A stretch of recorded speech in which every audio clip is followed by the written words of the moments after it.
Jika Yesus tahu dia akan bangkit, bukankah semua ini hanya drama? Banyak orang berpikir, jika Yesus tahu bahwa ia akan bangkit, bukankah penderitaannya hanya formalitas? Seperti seorang aktor yang tahu akhir ceritanya, tidakkah semua ini hanya sebuah drama ilahi? Namun, pertanyaan ini berangkat dari asumsi yang keliru. Seakan-akan kepastian kebangkitan mengurangi realitas penderitaan. Tetapi apakah seseorang yang tahu bahwa ia akan sembuh dari kanker berarti tidak merasakan sakitnya kemoterapi?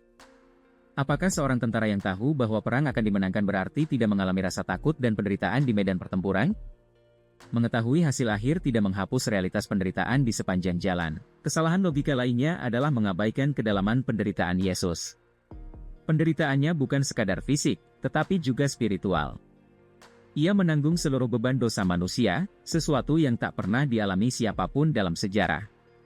Bahkan sebelum salib, di Taman Getsemani, Yesus mengalami ketakutan yang begitu besar hingga keringatnya bercampur darah.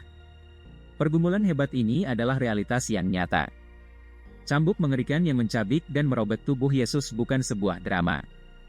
Pukulan palu yang menancapkan paku di tangan dan kaki adalah hal yang nyata. Lambung yang ditusuk tombak serta darah yang mengalir keluar adalah benar-benar bukti penderitaan Kristus yang tidak mungkin hanya sebuah drama yang dimainkan. Salib bukanlah sekadar pengorbanan biasa. Yesus bukan hanya mati, tetapi mengalami keterpisahan dari Allah Bapa. Jika seseorang tenggelam di laut, ia bisa berharap ada yang menolong. Tetapi jika ia ditinggalkan di tengah samudera tanpa harapan, disitulah ketakutan terbesar. Yesus mengalami kegelapan total ketika memikul dosa dunia. Di atas kayu salib Yesus berseru, "Allahku, Allahku, mengapa engkau meninggalkan aku?"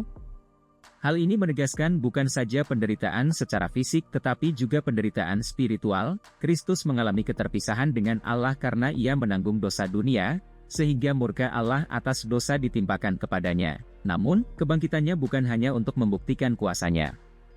Kebangkitan adalah penegasan bahwa kematian telah dikalahkan, bahwa pengorbanannya diterima, dan bahwa ada harapan bagi kita semua.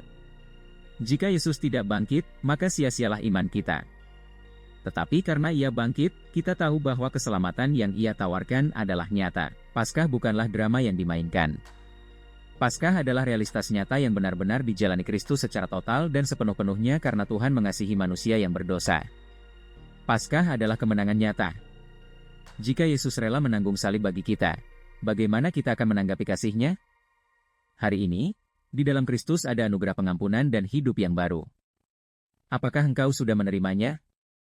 Percayalah kepada Yesus Kristus sebagai Tuhan dan Juru Selamat dalam hidupmu.